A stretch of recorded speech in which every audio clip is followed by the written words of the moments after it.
greetings to the dignitaries present here and other law students and members from the bar. I take it my honor to host this conversation with Honorable Justice Mr. Senthilkumar Ramamoorthy, sir. Thank you very much for acceding to our invitation to be here amongst us today. We feel really, really humbled. Thank you for inviting me.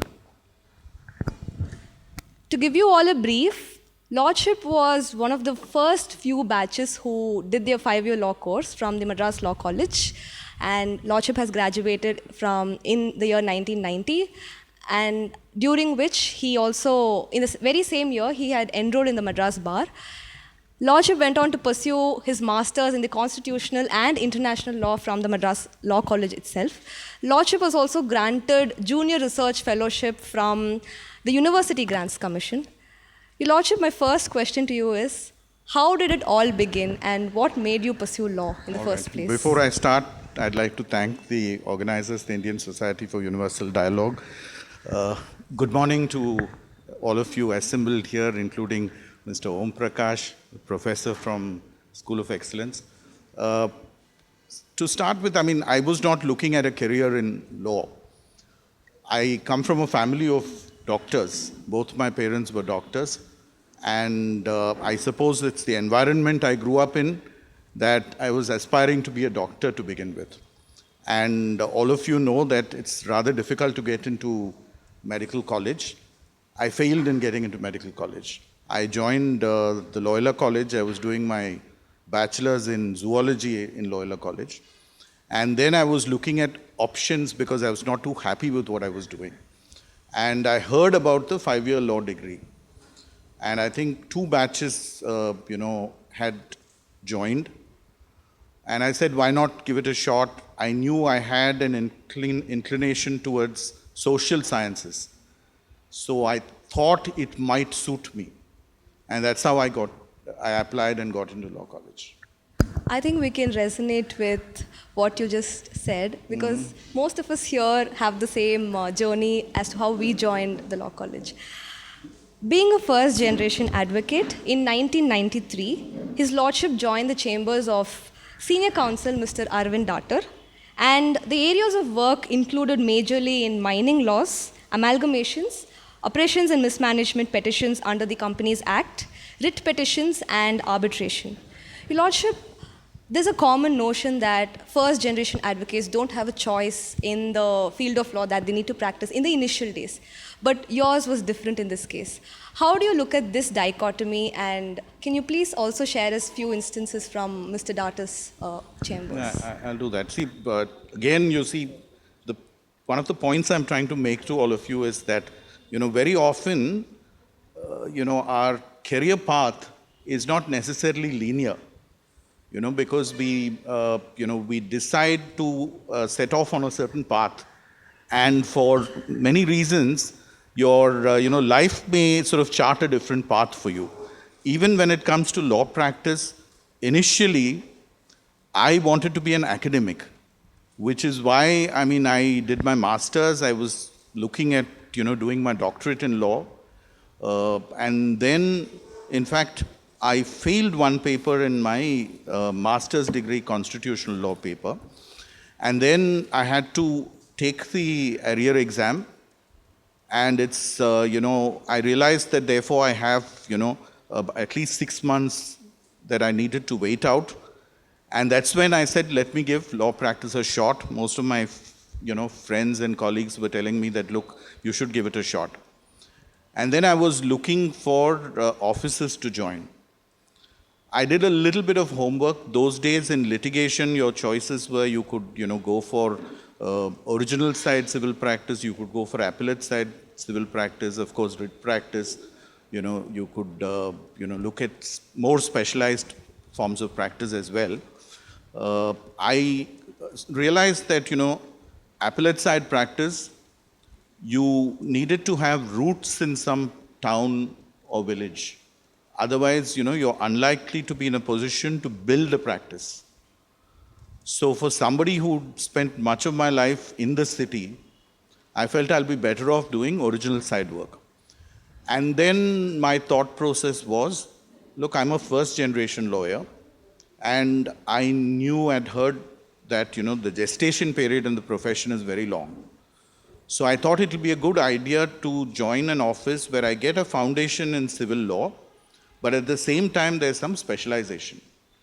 And I also heard that Mr. Datar had authored a book on central excise. So I knew that, he's somebody I can learn a lot from. He happened to live and run his office in Anna Nagar. I continued to live there. I lived there all through. So it all made perfect sense. And that's how, I reached out to Mr. Datar and joined his office. I think there's a reason why things were all together for you to be where you are today, Your Lordship. And my next question is, in 2001, His Lordship joined Dua Associates as a partner and headed its Chennai office, and until he was elevated to the bench till 2019. Your Lordship, would you like to share something to the young professionals here, what they should learn from the 18 years of journey that you had at your professional home, as you would call it? I'll tell you again, it was a turn in my career that I had not planned at all. In 1998, I was selected for a Chevening scholarship for young lawyers in commercial and corporate law. That was in the UK. And it involved, studying for some time and then working for some time, about 3 months. And I met another lawyer who'd been awarded the scholarship, so he came from Delhi.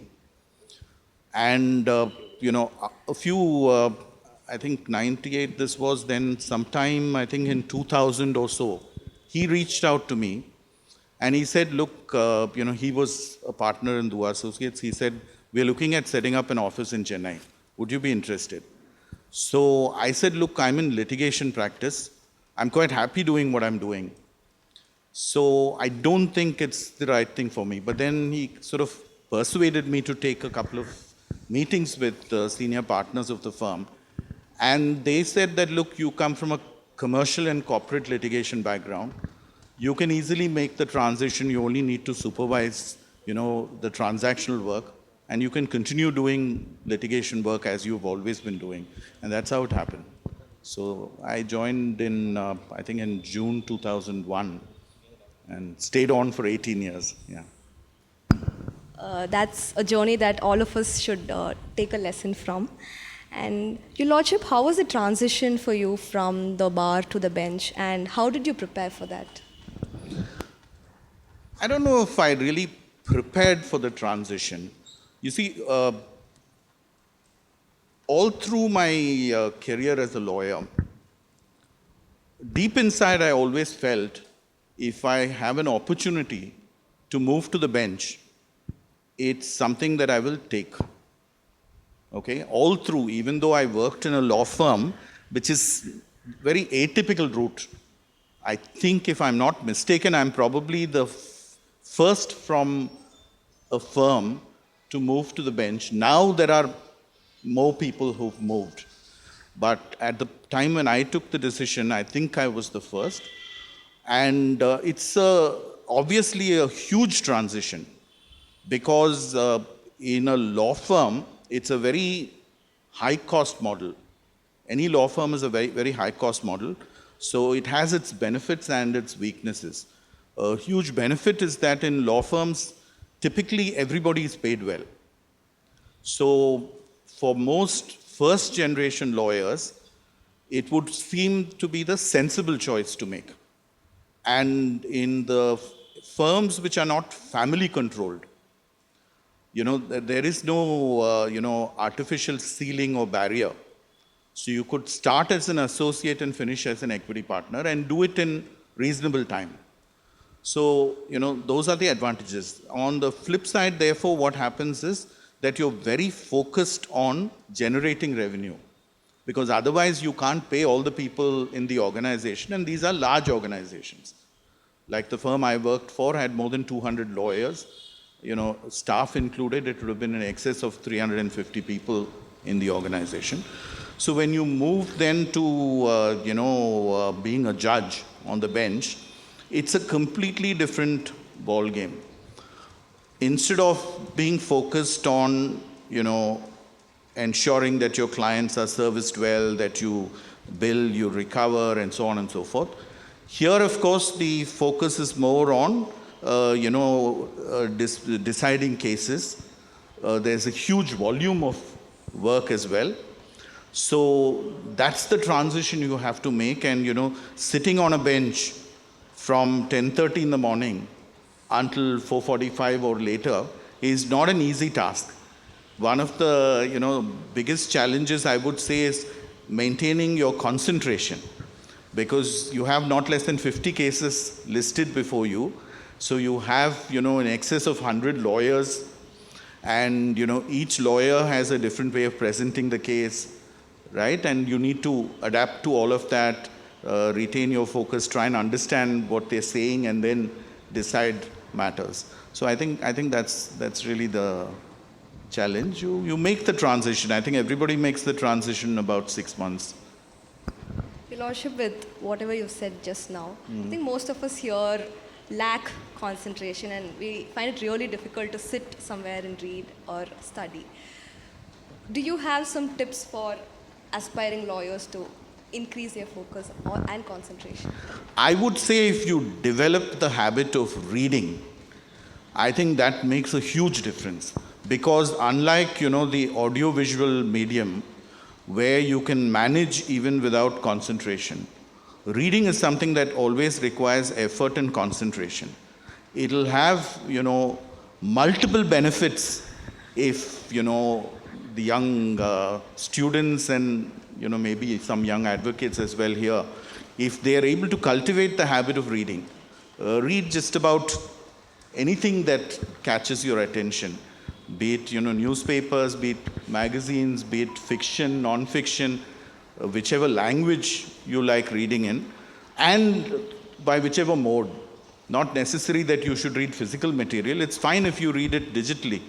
But I think if you cultivate the habit of reading, and, sitting in this hall here, I think should be inspiration enough for, those who haven't ventured into reading to read.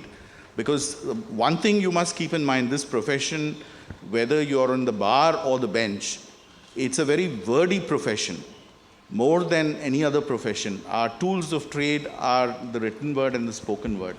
So the greater your proficiency in language, the easier it is for you to even read and understand statutes. So I think if you want to improve your concentration, that would be my suggestion. Your Lordship, I would definitely agree to what you said, and that's precisely why we wanted to have this particular event at this library, and this is the first time organizing it here as well. And I think we'll do more such events in this place so that more students get inspired to read. Your Lordship, it's been more than 25 years in practice for you and more than 6 years at the bench. Do you think there are some cases that really impacted you, either when you were in the bar or when you are currently at the bench? See, many cases had an impact for different reasons. If I were to start with, my days in Mr. Datar's office, I think I spent about 6 months in his office, and I had not conducted a single case. And in college, I was an avid mooter, reasonably successful at it, so I was raring to go. And then one time what happened was Mr. Datar was in Baroda, and there was a suit we were moving. So I just called him and said, we're moving this suit. He said, fine, there's a caveat, so you go ahead and move it. In any case, no interim order would be granted. It was before the City Civil Court. I moved the matter. Mr. C.A. Sundaram was the opponent, and somehow I managed to get the interim order. I feel that, City Civil Court judge probably felt here is this novice standing up against, this giant, and I must sort of give him a gentle push. So I managed to get the order. And then what happened was Mr. Datar, when he came back, he was quite taken aback that I got the order. He said, you handle this matter. And it was some kind of a corporate battle between, two erstwhile friends who had fallen out. And then I also, proceeded to negotiate a settlement. So I used to sit with Mr. Sundaram in his office, and we negotiated a settlement. So that case had an impact on me simply because I think it sort of set me off on my journey. So there have been, many cases like that. I think, I don't know if time will permit me to actually dilate on many, but there was one instance where, there were arbitral awards. In those days, arbitral awards could be non-speaking. The law recognized that. And it was very difficult to interfere with an arbitral award, which is non-speaking. So again, Mr. Datar was traveling, and I had to prepare it. We briefed senior counsel, and we managed to get the interim orders. And then he introduced me. It was Mr. Shanti Bhushan. He introduced me to Mr. Bhushan and said that he's the one who prepared these cases entirely on his own, so the entire credit should go to him. So again, it gives you a huge boost. So I would say, while in his office, these are, cases I remember. When I started independent practice, there was this group called the Anubhav Group, which was into plantations, teak plantations, and they had sort of gone bust. And they came to me, and we, I had to prepare, I tell you, about more than 200 winding up petitions, including they were, they had floated so many partnership firms. And there is a provision in the Companies Act to even wind up a partnership firm. So we've wound up, more than 200 entities so as to consolidate and then hand it over to the administrator, and eventually all the depositors got paid. So though I was acting for the promoter, eventually it resulted in the depositors getting paid. So, that was also quite a unique experience. It was satisfying, I must say, for that reason. I think that is one important quality every advocate should also develop. Your Lordship, Justice Krishna Iyer, through his judgments, always spoke about law serving human dignity and social justice. And his Lordship also quotes, the courts must function as instruments of social justice. Your Lordship, in a multicultural society like India, where there are multiple interpretations possible, how challenging is it to balance between the letter of law and with the broader spirit of justice in rendering judgments? See, I think there are, different approaches to judging. And you can't sit in judgment and say any one approach is correct. The way I look at judging is, see, we live in a constitutional democracy. Judges are unelected. They are, in my view, unelected for a certain reason. Because if you are, holding elected office, what happens is that you always need to pander to the popular will. Because you are ultimately accountable to the people who elected you. By contrast, as judges in a country like ours, you are insulated and provided independence so that, you can decide your cases without, really being concerned about who the parties to the litigation are. It could be, even the Prime Minister of the country, it could be somebody holding high office. It really should not matter, which is why, you are given security of tenure. Your salary and perquisites can never be varied to your advantage through your career. I believe that all of this is done to ensure that you can decide completely independently. So your task, again, it's a personal view.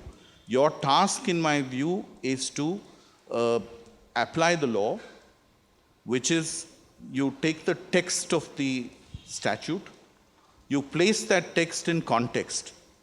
Okay, you never interpret a text divorced from the context. You place the text of the statute in context and then interpret. So there is always, obviously, some scope, while interpreting, to iron out some creases in the legislation. But you certainly, again, it's a personal view, should not be rewriting the law as a judge, because I believe that that is the task of the legislature in a constitutional democracy. Your Lordship, at this juncture, I would like to ask, what do you think is the ideal way for the judges or the judiciary to handle sensitive cases? See, I think practically it's not possible for a judge to be completely sort of oblivious to the impact of your order. So to that extent, if the matter is sensitive, it's not as if you can be completely blind to it. But having said that, as I was mentioning to you earlier, there's a certain reason why judges have been insulated and provided whatever is necessary for you to function independently. So I think while being mindful of the consequences and the impact of your judgment, ultimately you are duty bound to decide by applying the law irrespective of, whether the matter is sensitive or not. True, Your Lordship. Moving on, Justice Albie Sachs is one of the renowned jurists, or to put it, a judge at the South African judiciary. And he was one of the first judges to be appointed to the Constitutional Court by Mr. Nelson Mandela at the South African judiciary. He has given some of the remarkable judgments, including the one which made South Africa the 5th nation in the whole world to recognize same-sex marriages. Now, Justice Albie Sachs writes, while one should always be skeptical about the law's pretensions, one should never be cynical about the law's possibilities. I'd like to repeat it again. While one should always be skeptical about the law's pretensions, one should never be cynical about the law's possibilities. Your Lordship, would you like to add on to what are the judiciary's possibilities for the ones who are skeptical about law's pretensions? No, I think the possibilities are immense, for the simple reason that ultimately what is law? It's a system of rules for governing the society, right? So it impacts every walk of life, right? It impacts the wealthiest industrialist, it impacts the man on the street. So, which is why the law's possibilities are immense. Actually, that line, it struck me so much when I read The Strange Alchemy of Life and Law, that I borrowed this line when I gave my acceptance speech when I was sworn in as a judge. I mean, he was a remarkable judge who, was in a bomb blast when he was, part of the anti-apartheid movement. He lost one arm, and then after South Africa got, overthrew the apartheid regime, that's when he was appointed to the South African Constitutional Court. So, I mean, he's one of the people who's kind of inspired me, but there have been many others as well. And, they don't even lie at the same end of the spectrum. So, influences have been across the spectrum, I must say. Your Lordship, would you like to add on to a few other people from the bench or the bar who had inspired you? See, I would say from the bench for sure, somebody like MC Chagla, right? I mean, all of you have heard of MC Chagla. He was Chief Justice of the Bombay High Court for 11 years. And and those of you who haven't read it, you must read Roses in December. It's a wonderful book, beautifully written as well. And one of the things that struck me when I read the book is, he says he reserved judgment in only one matter through all his years as a judge. I really don't know how he managed that, and he said that he reserved orders in that matter because there was disagreement, between the members of the panel or bench, and he wanted to resolve it.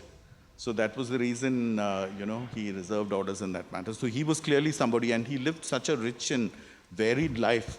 He held so many positions. He was, ambassador to the United States, High Commissioner to the United Kingdom. He was minister. So clearly, I mean, MC Chagla is somebody, I've obviously drawn inspiration from. There have been even controversial people. For example, in the United States, Justice Antonin Scalia, right? He's been a controversial name. But when you read Scalia's writings, for example, there is a work called Reading Law, which deals with principles of interpretation. It's a very interesting book for all of you to read because Scalia was somebody who believed in what he called fair reading, which is essentially that you take the text of the statute, place it in context, and then interpret. Don't stray, beyond the immediate context. He was not somebody who believed in, for instance, looking at, let's say, parliamentary debates or legislative assembly debates as an aid in interpretation. He said, look at the text of the relevant provision, look at the immediate context, and then interpret. While his views on, for example, constitutional interpretation, where he believed in what is called originalism, that doesn't appeal to me because I believe the Constitution is framed in very broad terms. Not only the Indian Constitution, the US Constitution.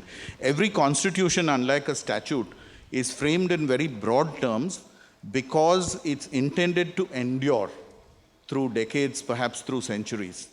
So unlike statutory interpretation, I feel there is the difference in approaching constitutional interpretation. So there I definitely don't agree with Justice Scalia's views.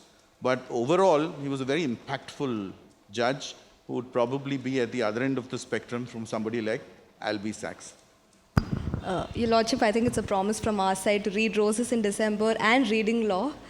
And it's one key takeaway from what we just discussed is that it's okay to disagree with authorities as well.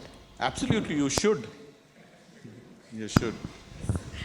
As a judge overseeing cases relating to intellectual property rights, your role involves navigating complex legal issues surrounding the protection of creative works, innovations, and trademarks. Your Lordship, I have an extremely inquisitive question here about the interplay between IPR and the AI. If AI generates new invention or an artwork, the issue arises as to who is going to hold the title. Is it going to be the programmer, or is it the owner of the AI, or the AI system itself?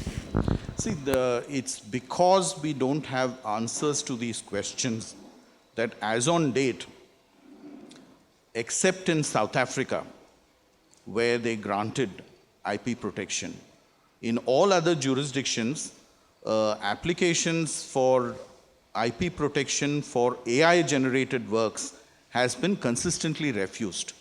If you look at the Patents Act, Indian Patents Act, right, it's aimed at fostering inventiveness. So inventiveness by a natural person. That is the very rationale behind the Patents Act. So in the context of AI, obviously, it becomes difficult, therefore, to justify the grant of a patent to an AI system. What may still happen in future would be to provide, recognition to the person who created the AI tool, right? Again, there are challenges when it comes to imposing obligations, right? The patent bargain also involves the obligation on the patentee to make full disclosure so that the invention can be worked after the term of patent. On whom are you going to impose the obligation? If there are liabilities, on whom will the liabilities be imposed? So these are very difficult and challenging questions. Eventually an answer will be found, but I doubt very much if the answer will be by recognizing AI as the inventor. Your Lordship, with all these progress happening with the AI, how far has digitization of court records helped in efficiency of the judicial proceedings? See, it's still a work in progress, right? We are doing digitization of records both in the principal seat and in the Madurai bench. There's digitization also happening in the district judiciary. you will see the real benefits of digitization once we reach the next phase, which is once the digitization exercise is completed, selecting the records which can be destroyed. The process has started, but it has not gathered enough momentum. Once you're able to destroy records which can be destroyed, you will free up a lot of space. That is one immediate benefit. The larger benefit will happen once we actually make the transition to being paperless courts. Then you will reap the larger benefit. That also, will take some time to attain fruition. A court like the Delhi High Court has, achieved greater results in that direction. We hope to see that very soon at our Madras High Court as well. Going back to our previous question with respect to the AI, I'd like to add on something that is more recent and more riveting at this juncture. There's this recent trend that is going on Instagram called the Ghibli trend. Studio Ghibli is a famous Japanese animation studio that makes animated movies. Under this trend, people upload the pictures on ChatGPT or any other AI tools to make those pictures look like they are from the Ghibli movies itself. Now, Studio Ghibli's works are revered for their unique art and storytelling. But in today's digital age, unauthorized copies and adaptations are more common, especially using AI. Your Lordship, how do you think the judiciary should approach in determining the line between infringement and fair use in this case? I would say a huge factor would be whether it's being put to commercial use. Because if you look at, all the fair use exceptions, all of them are for non-commercial use, right? Whether it's for academic purposes, whether it's for private use, whether it's in public interest. So as long as the use is not for commercial purposes, for instance, Ghibli Studio so far has ignored all these, alleged acts of copying. I think the reason they've ignored it is because so far it's largely been individuals who've, used ChatGPT to generate these images. And I think the moment it is put to commercial use, it will get challenged. Your Lordship, with just that we have been discussing about how digitization is working and how about the technology that is there with respect to the legal field. Now, what do you think is the progress that India has seen since independence, especially in the judiciary? I think in the judiciary we've seen, the evolution of the judiciary through multiple phases. Like if you look at the Supreme Court itself, during the early years of the Supreme Court, there were obviously far fewer cases. For instance, special leave petitions were limited in number. You had a larger number of cases going to the Supreme Court on a certificate being granted by the High Court. That trend got reversed later on. And I think in some ways, perhaps, some kind of rethink on that is necessary so that, the Supreme Court continues to function ultimately as a constitutional court and a court to which really significant issues are raised and, not a court which is saddled with, too many run-of-the-mill cases. So that has been one shift, I would say. The other shift has also been that I think all our courts have focused, perhaps rightly, on expanding access to people, right? Whether it's through public interest litigation or otherwise. Access to justice in India should be, I think, greater than in most jurisdictions. Again, that, comes with its pluses and minuses. That's part of the reason why our system is clogged to the extent it is clogged. Your Lordship, we know that during the COVID, you worked extensively with the then Chief Justice Sanjeev Banerjee and Hon'ble Mr. Justice A.P. Shah during COVID.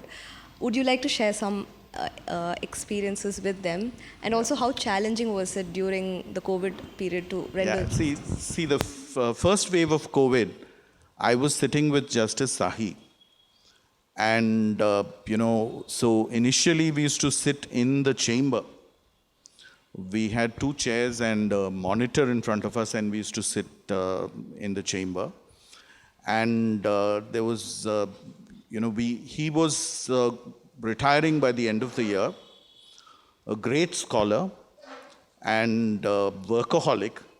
So during the first wave of COVID, every day I was in court except for the very initial period. And we heard even constitutional challenges sitting in his chamber. Often we would start our sitting at 10:30 and wind up only at 5:30 or 6 in the evening. Many a time he would tell me, brother, let's not waste time on lunch. I'll order some tea and biscuits and let's get back to work. So we would take these 15-20-minute lunch breaks and then proceed with work. So even our output during that period was really large. Second phase of COVID, I sat with Justice Banerjee.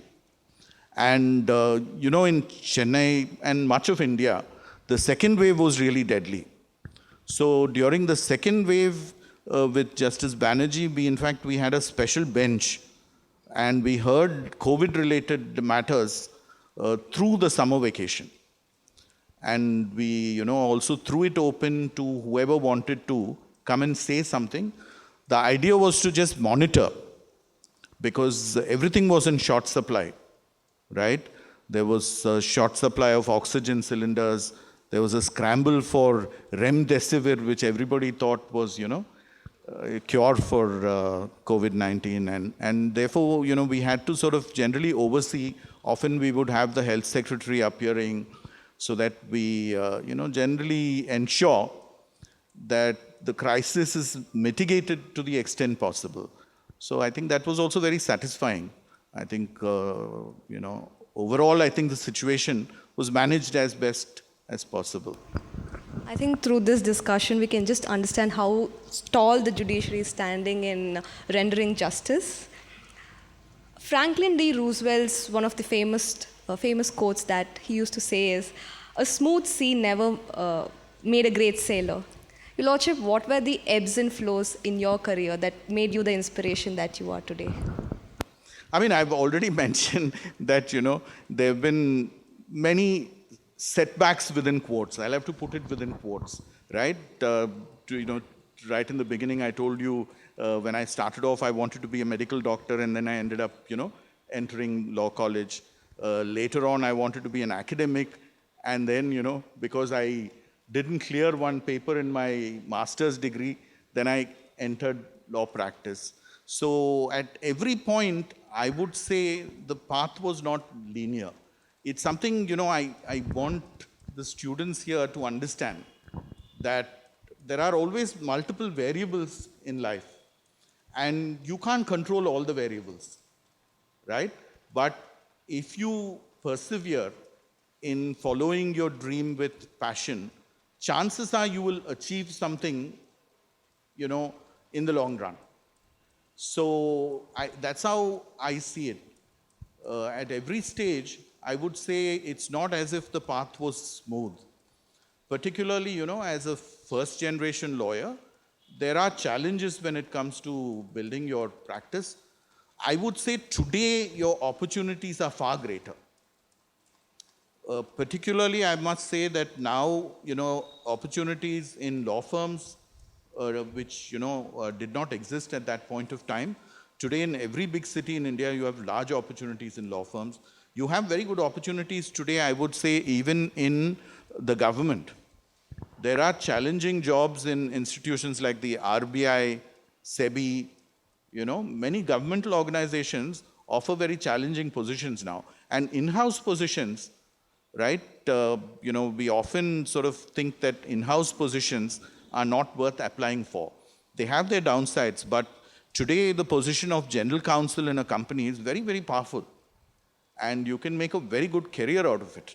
So I think the choice of career will depend a lot on each individual's goals and their personality. Somebody who's suited to corporate transactional work may not be suited to litigation and vice versa. So you also need to understand your personality, because I think your personality should also dictate the choices you make. Sure thing, Your Lordship. We'll introspect ourselves before getting into that. Your Lordship, we just wanted to know your opinion on recent law graduates clearing the civil judge exam, and what impact or what effect do you believe it has on the senior members of the bar? See, I think, personally, I believe it may be more appropriate that young law graduates put in a few years of practice before they enter the judiciary. While today, theoretically, it's possible for you to get in without any practice at the first year of the judiciary, as you put it, chances are that the person concerned, however brilliant he or she may be, lacks experience. So when you're presiding over a courtroom, as let's say a civil judge junior division, most of the members of the bar will be much older, much more experienced. It's going to be very difficult, especially if the lawyer were to present the case, aggressively. I think it will be very difficult for this really young, inexperienced judge to understand and apply the law correctly in that situation. So I don't think it's advisable for lawyers to enter the judiciary without at least a few years of experience. Thank you very much for the honest view, Your Lordship. I think now we can open the floor for questions. Yes, sure.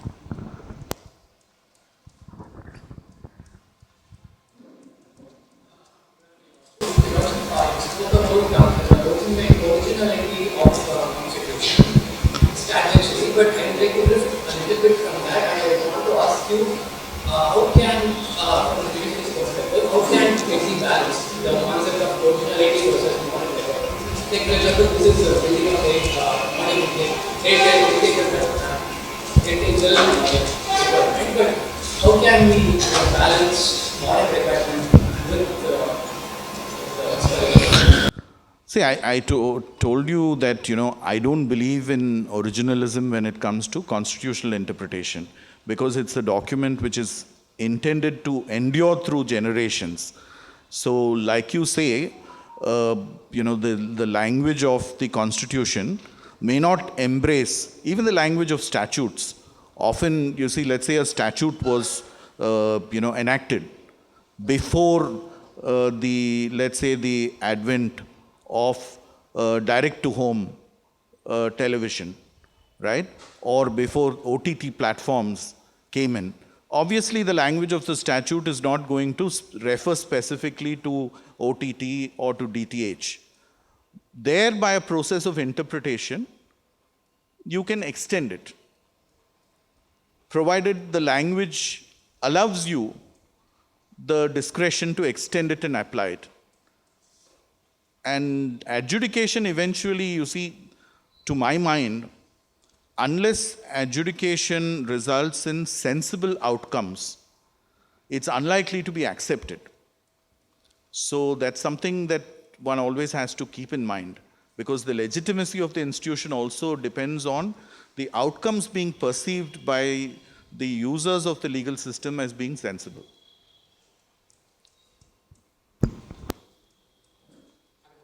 Yes. Recently, we found a case in which, from the home of High Court Justice, a lot of unborn ones were discovered.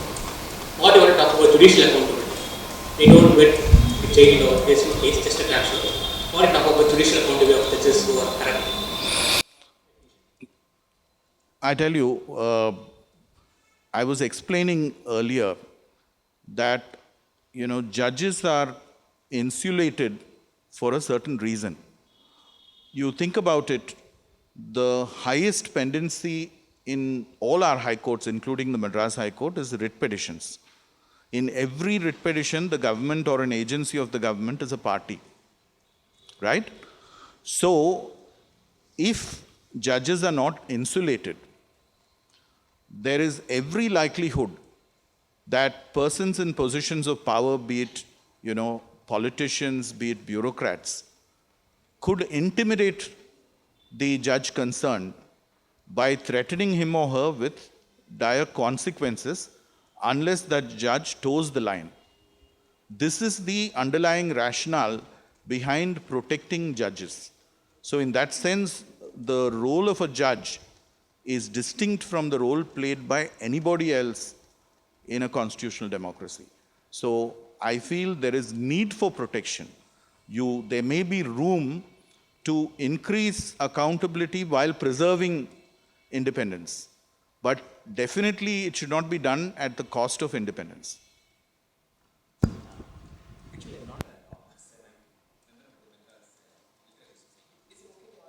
Sure, why not?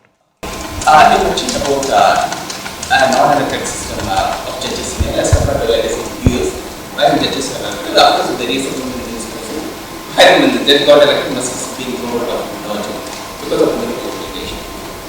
Is it when persons go to court, they say bring knowledge to the court for outrage.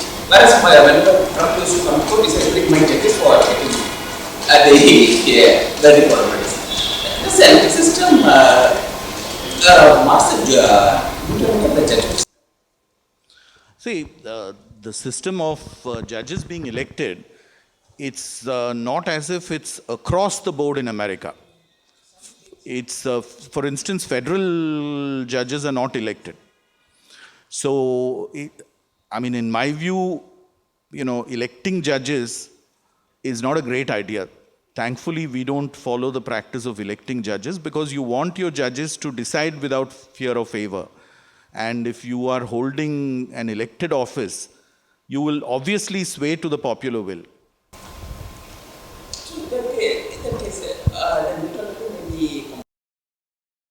See, I don't know the American system well enough to understand to what extent it's compromised. But you see, clearly, for instance, if you look at the US Supreme Court, because, judges are appointed by the president, depending on whether the president is from the Republican or the Democratic Party, during their tenure, they pick people with Republican or Democratic leanings, right? And those leanings, especially in constitutional cases, will play a role in decision making. It may not be that the judge is actually trying to give a verdict in favor of one side or the other. But, you've picked a person with certain leanings. So that will always come through in the decision making. About the transition from bar to bench, when a person sits in the bar, is able to sort of win this party at any possibility or by any means. When it happens to sit on the other side, it's a mindset change, the conscious change, etc. How easily that happens? I think that is very easy because when you sit as a judge, you see, in an adversarial system, you're hearing, the two or more sides to the dispute. And the system works beautifully if all the sides are more or less equally balanced.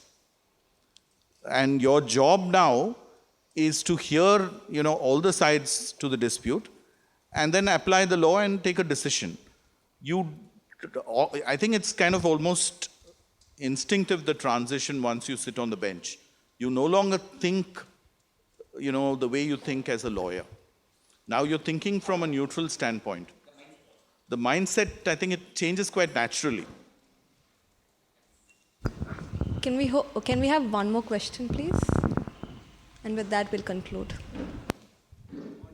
Yes. We were discussing about the IP rights, the creativity. I have been researching about indigenous people in the creative community. Other countries like Canada and even America has a separate department for indigenous films and indigenous media. But India, as we have more than 705 recognized tribes, and we aren't able to recognize the indigenous people in our country. Is there any way for creation of legislation which recognizes the IP rights of indigenous people? See, what we do have, for example, in our patent law is you cannot get a patent in respect of something that is traditional knowledge. Section 3P of the Patents Act, you can't get a patent for something that's traditional knowledge. The concept is that it's, this is knowledge that is owned by the community and has been passed on from generation to generation. So it is protected in that negative sense, not so much in a positive sense of providing some special protection for traditional knowledge. Again, it's still debatable whether therefore you should completely shut out any invention based on traditional knowledge. Suppose the person concerned has built sufficiently on traditional knowledge to an extent where it qualifies as being inventive, why not extend intellectual property protection? Because it may well be then a method of encouraging people who build on traditional knowledge.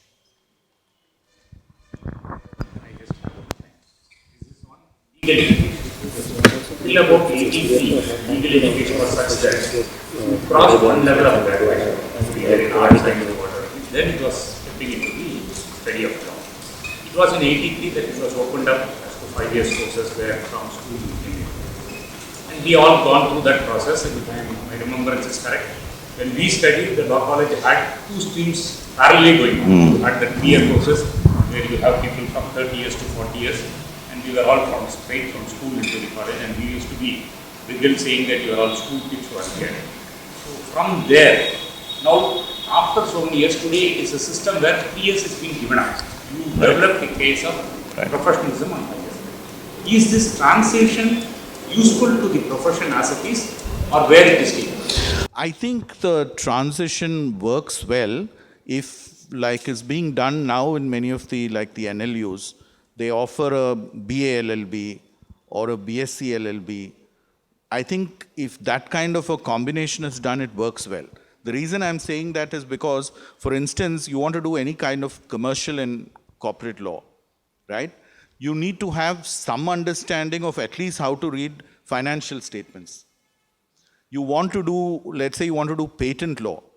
If you have a grounding in science, then you will be able to, appreciate patent law. Otherwise, it will be very, very difficult for you. So I think increasingly, some kind of interdisciplinary studies are required. So I think to study only law for 5 years and then start, practicing or otherwise engaged with the profession, I don't think is a good idea. Across the world, in most countries, people do a first graduation before they study law.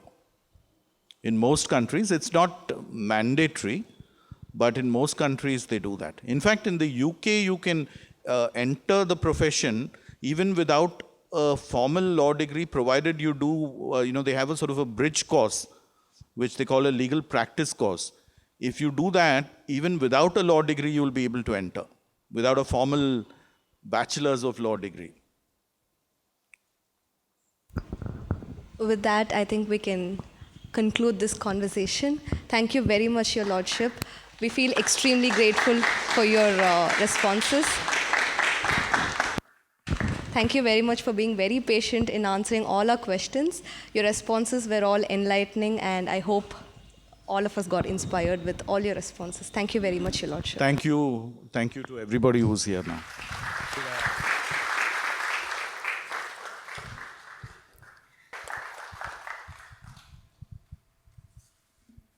Very good afternoon to everybody. This one moment is what I was always trying to avoid.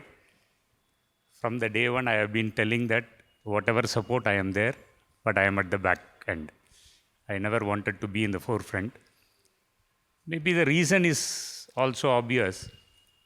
My exposure to the students getting into this wonderful area of learning other than from books was at the instance when during COVID, the university reached out and wanted to have a small lecture on the Law Day celebrations. And they had asked me, what is the topic you would like to speak on Constitution? To be very frank, I was not a very good speaker. But in any case, I don't want to let down the university because they had their own tough times in managing that the university gets going, the law college gets going. And then I told them that I will speak on constitutional ethos. It probably struck me because a month back I heard some speech about ethos in any area. Right? Then I said constitutional ethos. So I had to work hard myself in preparing for that. And that was an online program. I think the recording is also there. I really do not know that how I ultimately completed that speech to the students.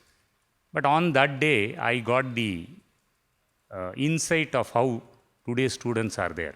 Because that program was master ceremony by Mr. Ashwin Suren, who was a student at that time. So end of the day, if you even today go through that lecture, more than what I contributed as some insights on the topic to the students, it would have been Ashwin who had given a better insight of what it was. So then I decided that today's generation is far ahead of times. We never had these kind of opportunities going through. So it is always, we need to nurture that learning amongst the students. And I said that I am always with you. And my journey with the university as well as law college continues because I happen to be there in the syndicate. So I have been seeing through how things have been shaping up. As I was here and when Justice Senthilkumar Ramamoorthy was sharing his many thoughts, my mind also went back to the days in my college. So briefly, though you give a keynote address for the speaker to stick on to that being a valedictory day, I need to only say that what is the path which we have traveled and what is that you have to look forward. But kindly excuse for a few minutes as to whatever I was going through as my student days. When we stepped into the law college into the 5 years, as Justice Senthilkumar Ramamoorthy said, my entering into law college was also by an accident. Maybe that we need to get into some kind of professional course, not beyond that. And when we went into it, but from day one, I was one thing clear. Wherever I step, I need to see that I excel in that. My way of looking at is that I started thinking that I should have the maximum time spent in the court or corridors or chambers, look at more people, see at more judges, see at more senior advocates as to how they shape up themselves. So this was required in terms of some kind of gathering which is to be there. But law college gave us a very, very pathetic situation. You had a classes only in the 1 half of a day, either it is in the morning or in the afternoon. And you step in, it is hardly one class which will happen. 1 hour of the class which will be there, beyond that nothing is there. And it is always the advice from the professors or your seniors saying that don't hang around the college, there will be some trouble or other thing. So it was days when most of the things which were happening in the law colleges were political events. You have some political leader's birthday or some political party's essential day, that will be the day when the college will be very vibrant.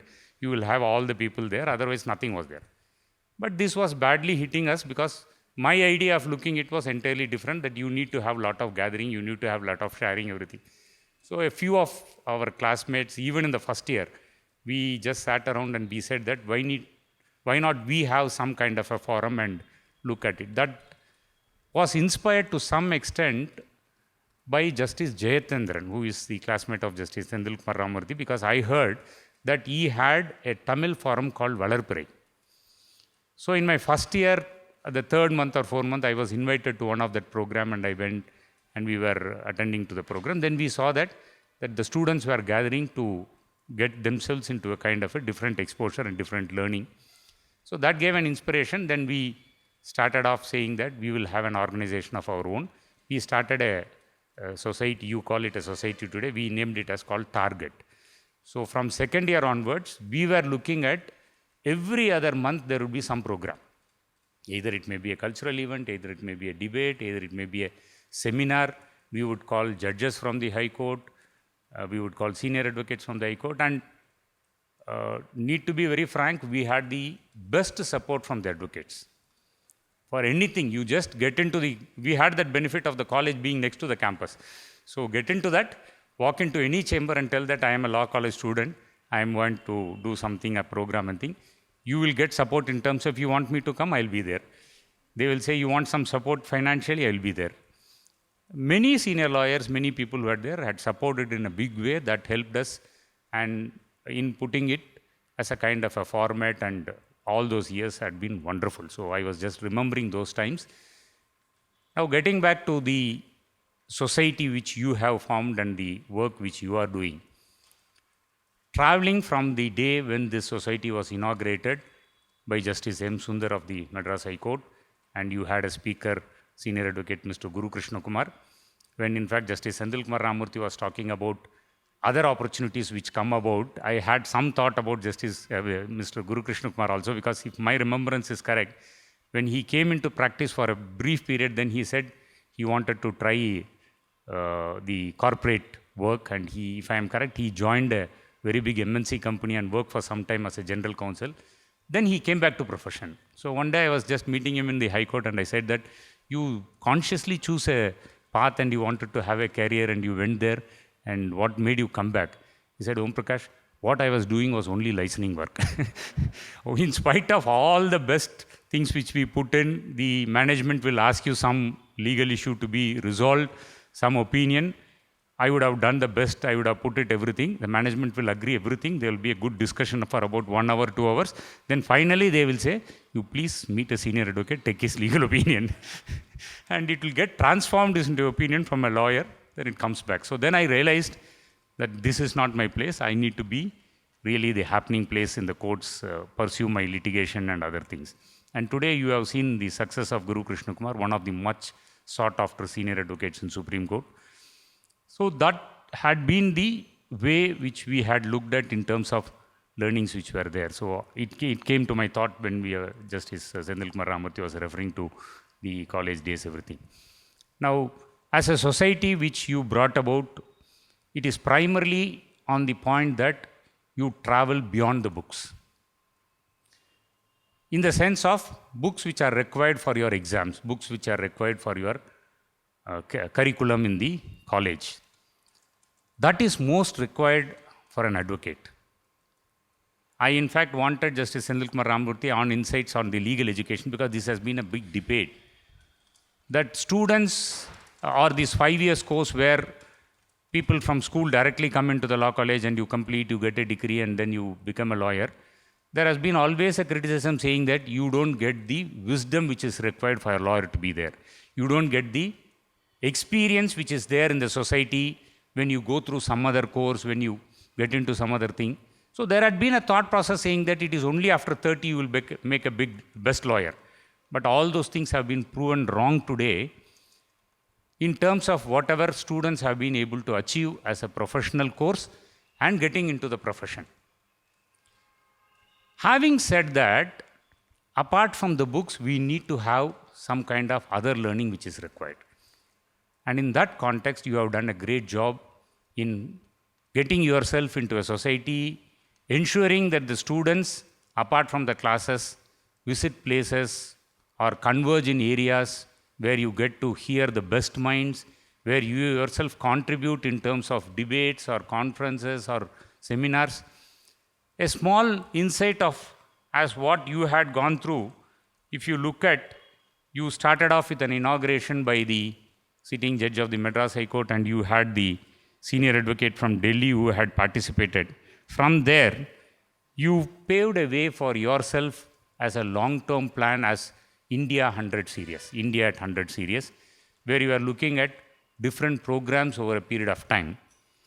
Then you had the inspiration from the prestigious Oxford Union as to the base model for the society, which continued with your conversation with Honorable Justice Anand Venkatesh, which had been very, very insightful, the best of the things which were passed on to the students. Then you had your orientation program for freshers at SOIL. So you ensured that your roots are always there in the college, though you travel away.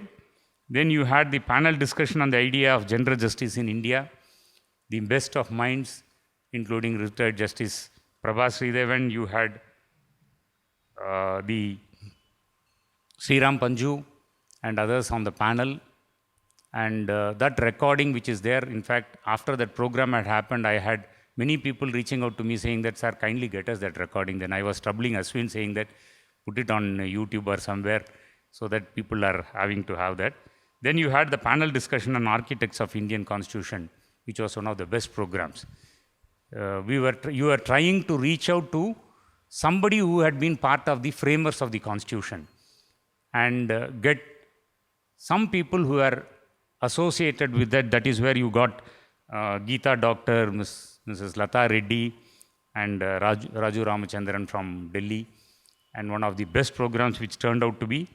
Then you had the ISUD's Freshers Debate Competition, and your Heritage Walk in Mylapore and Social Outreach Program to Sunnyside School, and finally to this program as a valedictory session for the closure of the academic year.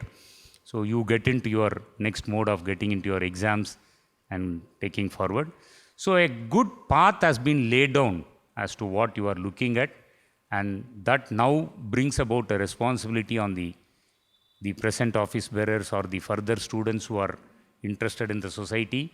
In the coming years, let us look at more to be seen, more to be observed, more to be learned in the process. And other than me, I really know that you had a lot of other senior advocates who had been of great support.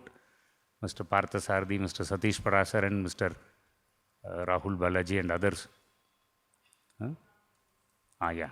So every other support which was coming forth through, and we will ensure that in the coming years to be there. Though the campus is away from the High Court, let us bridge this gap in terms of these programs so that the advocates and the law students stay together. Thank you very much.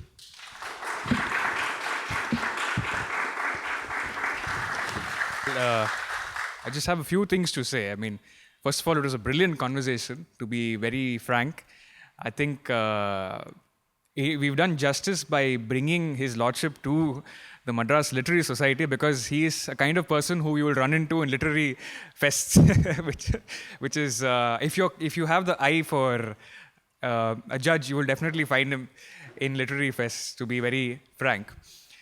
To begin with, of course, this was also an attempt to introduce our students to the Madras Literary Society, which is this 200-year-old society, one of the oldest societies in Asia, which was inspired from the Royal Asiatic Society, and this place is actually a hidden treasure in the city, because it has a lot of history with regard to the early movements of literature in the country.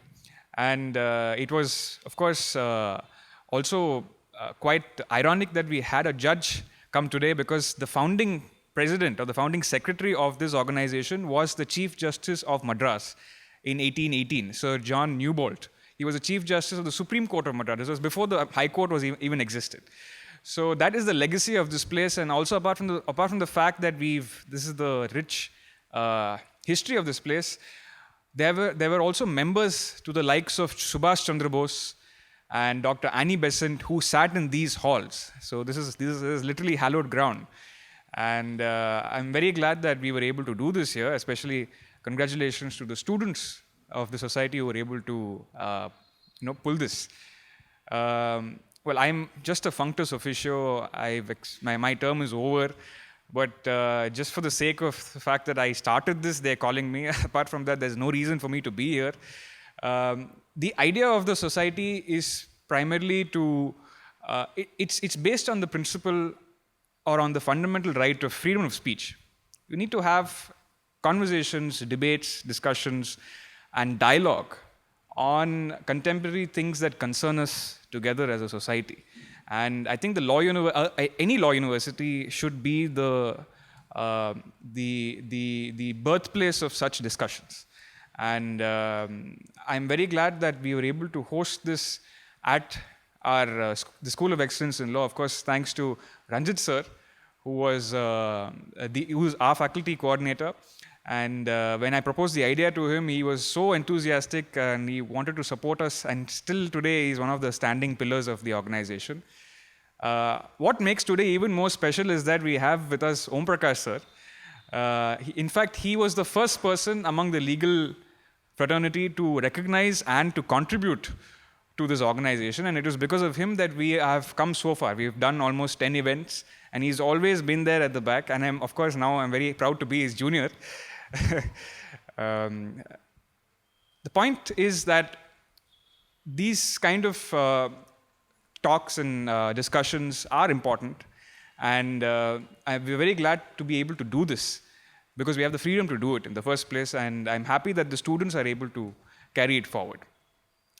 Speaking about the progress that we've made, so far I think this is the 10th event that we're doing as part of the India at 100 series, which we thought would be a good, a flagship program for the organization so that we focus on the progress that the country has made since independence. We bring various actors. So far we've concentrated on the legal side of things, on the judiciary, on the profession. I would recommend the future office bearers of the organization to broaden the discussion to various other themes. That brings me to some words of appreciation for the existing members of the office bearers, especially talking about Aruna. She is now the General Secretary of the society. And I think, so if you may correct me if I'm wrong, I think any organization in SOIL like MCA or other departments, they're headed by students who are from the 5-year courses. Most of the time.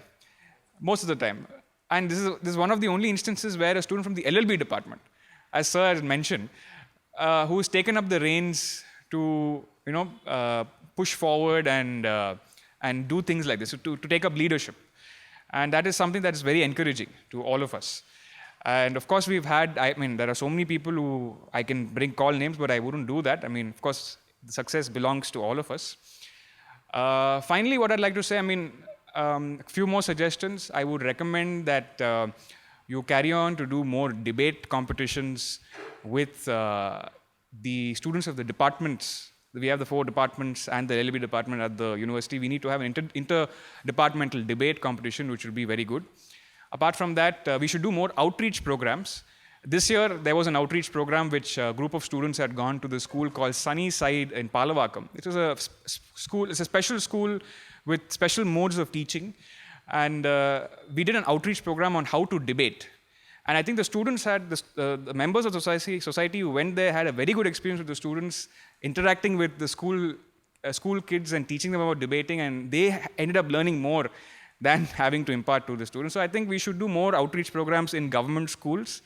That would be my second recommendation. And the third one would be, of course, just carry on the spirit. I think with that, I'm done with my address. Thank you so much for having me here today. Thank you. See you again. Bye. Good afternoon to the dignitaries. I'm very happy standing here, especially on the valedictory session of this ISUD, which has been very active the last 2 years, doing a lot of work. But I promise that I'll talk very less because of the reason that I can know that the students sitting here are all waiting to go to the campus because the culturals are going on to enjoy the dance and music which is happening there. So just a few minutes, there's a formal vote of thanks followed by what I could say. But at the same time, on behalf of the Vice Chancellor, Registrar and everyone, I'd like to thank Justice Senthilkumar Ramamoorthy, who has given an excellent conversation. In fact, a loss to academics, and it's a gain to the judiciary, the bar and the bench. And I'm sure that I don't know which professor has failed you, sir, Lordship, but I'm sure that something has happened, because as Lordship has rightly said, many things we can't control. What has happened is happening. And this is a very important point, which many of the students here should understand, that because I have been encountering many students after the results, and they come and they tell us, sir, I failed in one subject, and as if their whole life is gone, they come and talk to us. And here you can hear from Justice that that was a turning stone, a loss to academics and a gain to the judiciary, the bar and both the bar and the bench. So that's what I would like to tell you all, that we have to learn not only from the knowledge of wisdom surrounded by great legal luminaries who have spoken here today, but also we should understand from the character how they have perceived what has happened in their life and how they are converting that into success, converting adversities into opportunity, and ultimately doing the best for the society. So this is what we have to learn. And I'm very sure that these kind of programs will continue to inspire young minds through great luminaries who are going to come and speak. And Ashwin was telling that his term got over. No, Ashwin, never, because you have founded this. In fact, I would like to vouch here by telling that it was completely his initiative. Otherwise, our university would not have started this. He was at the back of our Vice Chancellor and made to tell us that you can't do things which are always happening. You have to think out of mind and out of turn. You have to think and do something. And he was talking about Oxford University and various other examples. And he convinced Vice Chancellor to accept that we need the society. And so Ashwin will always be with ISUD and no chance of leaving. And one more special thing what I want to tell is, we heard Senior Advocate Om Prakash sir. Many of the students may know or may not know, he's our very sincere, hard-working syndicate member also, where he's taking a lot of decisions for the university, because every important decision the syndicate has to approve. And Om Prakash sir takes very great, spends a lot of time and gives a lot of concentration for each and every agenda to make sure that the university is guided properly. I have been the registrar for 2.5 years, registrar in charge for 2.5 years. So if you ask me who's the best syndicate member, I have no other name other than Senior Advocate Om Prakash sir. That's because of his hard work, and because we are not paying him anything. As a syndicate member, it's just an honorary post. But the reports which he generates, the work he does, and I've seen that, and I personally feel that his service to the university is something very great. And for this Indian Society of Universal Dialogue, if Ashwin has started this, the architect after that is none other than Senior Advocate Om Prakash. There may be many other names, no doubt, many other senior advocates, but I'm sure that every program is correctly guided and correctly worked out with the advice of our senior advocate, Om Prakash sir. And so that leaves me with a lot of satisfaction and less tension, because I need not interfere when a great legal luminary is taking care of this Indian society. So I can think about other things like moot court and all that, where I'm not concentrating much on the Indian Society of Universal Dialogue. So I'm very happy that this initiative is inspiring a lot of minds and giving a lot of opportunity to the young minds to take leadership. And this leadership will surely convert into making them good lawyers in the society in future. Okay, so as I promised, I'm not going to talk anything more than that. So I once again thank all, especially Justice Senthilkumar Ramamoorthy, for his excellent speech, frank speech which he has admitted, where he has told whatever failures he has faced and how he has converted that. Thanks a lot, Lordship, on behalf of the university, and thank you, sir, very much. A very good afternoon to one and all present here. Today, we gather here to celebrate a remarkable milestone, 2 incredible years of the Indian Society for Universal Dialogue. As we stand at this significant juncture, it is only fitting to take a moment to reflect on our journey, honor our achievements, and look forward to the exciting path that lies ahead. From our humble beginnings to the vibrant community that we are today, our path has been shaped by passion, dedication, and an unwavering commitment to fostering meaningful dialogue. I request you all to take a walk with me down the memory lane and celebrate how far we've come, while looking ahead with enthusiasm and purpose. Good company and good discourse are the very sinews of virtue. This timeless quote perfectly captures the essence of the Indian Society for Universal Dialogue. At ISUD, we believe that honest, thoughtful dialogue grounded in knowledge, respect, and openness is the key to building virtue and driving progress. Our story began on September 30th, 2023, with a powerful and inspiring launch in the presence of Hon'ble Mr. Honorable Justice M. Sundar of the Madras High Court and Mr. Guru Krishna Kumar, Senior Advocate of the Supreme Court. They emphasized the critical role of discourse and communication within the legal fraternity, urging us to cultivate these skills in future legal minds. We were further honored by the presence of distinguished guests, Mr. David Eggleston, Consul General of Australia, Director of the Alliance Francaise of Madras, Regional Director of Goethe Institute, and Professor Gopalji Malviya, Head of the Department of Defense Studies, Madras University. On the very day, we launched the India at 100 series, a visionary initiative aimed at reflecting on India's journey since independence. It sought to examine milestones, confront challenges, and envision a more inclusive future. Shortly thereafter, on October 20th, 2023, at the School of Excellence in Law, we embarked on a captivating journey through the legal history of Madras, led by the esteemed historian, Mr. V. Sriram. Through his rich storytelling, he brought alive the past, woven into the very bricks and walls of Madras. He illustrated on the evolution of law, how it shaped society, safeguarded rights, and upheld justice, highlighting a legacy of resilience, reform, and progress. The society serves as a bridge connecting eminent legal minds with aspiring lawyers, students, and curious individuals, offering a unique platform to learn from the very best.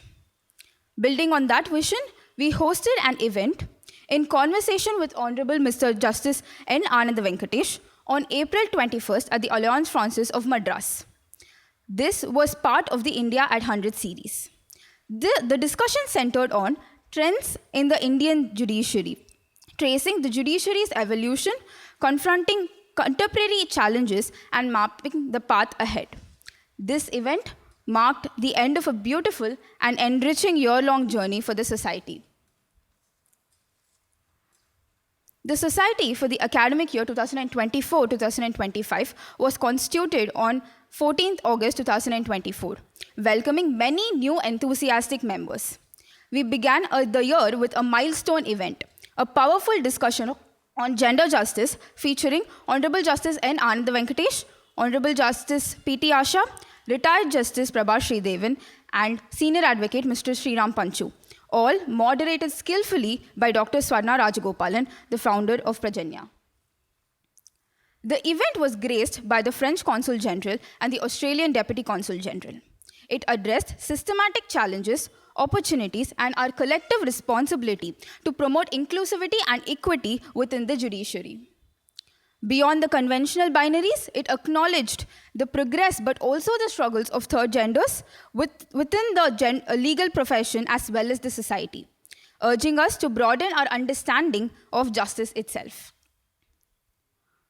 On the eve of Republic Day 2024, in collaboration with a like-minded organization, the Equals Project, we celebrated the milestone of 75 years of India's Constitution with a thought-provoking event. It opened with a screening of Shyam Benegal's iconic Samvidan, a captivating series depicting the discussions and dreams of Constituent Assembly. This followed by a riveting panel discussion featuring eminent guests, veteran journalist Ms. Geeta Doctor, senior advocate Mr. Raju Ramachandran, and retired diplomat ambassador Lata Reddy, and advocate Mr. Manuraj Shanmugasundaram. The conversation was skillfully moderated by Ms. Shruti Vishwanathan.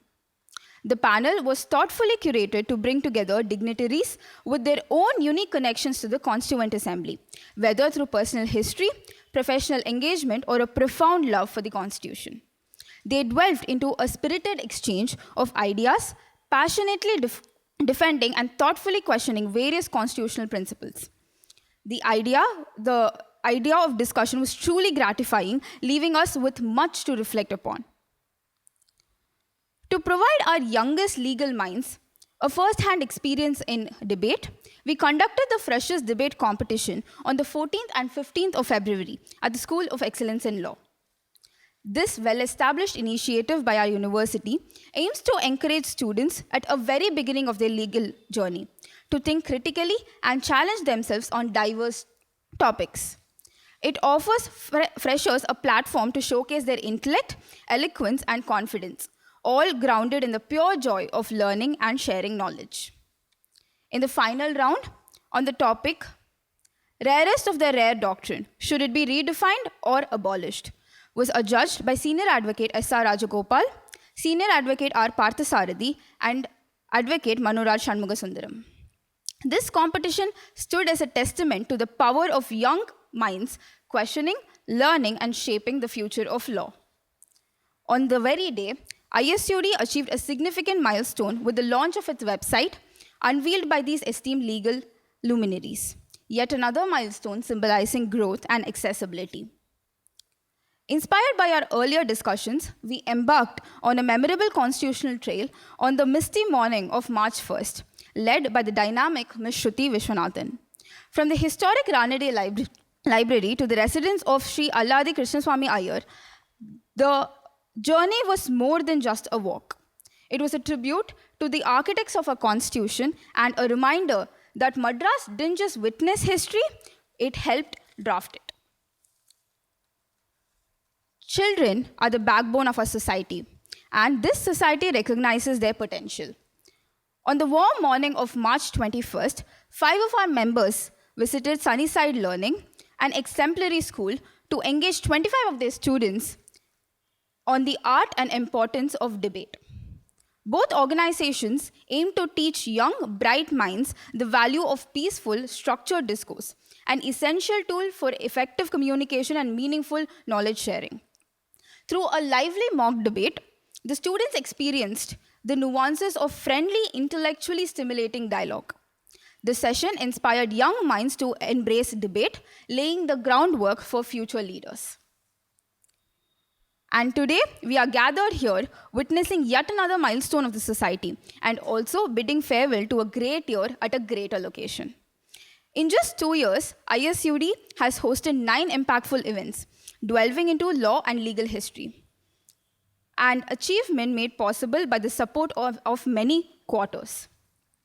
This year alone, the society has raised Rs 1,28,000, thanks to the generous banking of our sponsors, Senior Advocate Mr. Prakash Sir, Senior Advocate R. Parthasarathi, Senior Advocate Satish Parasaran, Senior Advocate Raghavachari, Senior Advocate M.S. Krishnan, Senior Advocate Rajagopal, and Ganeshan and Manuraj LLP. We are truly honored to have them as our patrons and deeply grateful for their continued support and generosity and our belief in our vision. Thank you for your time and patience. Moving forward from here, we will see you all next year.